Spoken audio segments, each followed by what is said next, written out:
So, welcome back mga kaboy lutong Pinoy. So ngayon, magluluto tayo ng papaitan gulay. So, kailangan natin mag-healthy sa ating pulutan. So, ayan, gulay muna tayo guys. Ayan. So, gagamit tayo ng ampalaya at saka pipino. Ayan.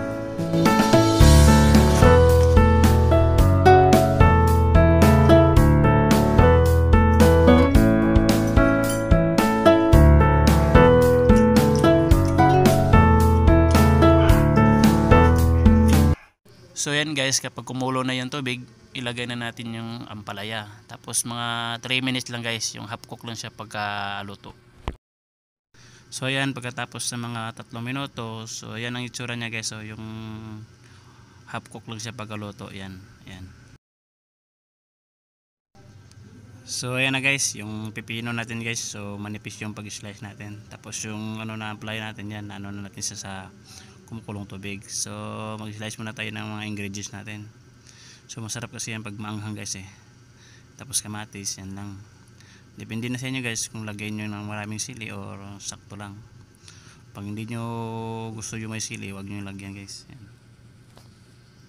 So tayo na guys, magtitimpla na tayo. So yung timpla ko guys, pang boy lutong Pinoy lang to guys ha. Boy lutong Pinoy style.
Ito yung ating pulutan ngayon guys.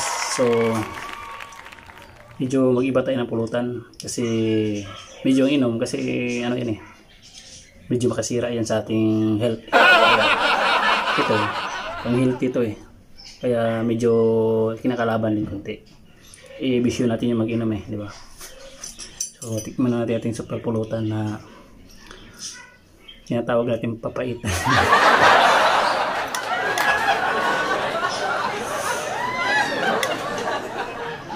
May sili pa yun guys ha.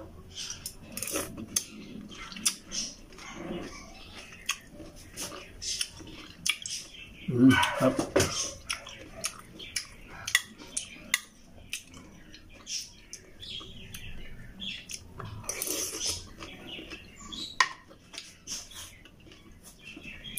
So tayo na guys. So tikman na natin ating pulutan na papaitan. Yan. May alak ako dito guys, pero tinatago ko lang sa pangalan GSM.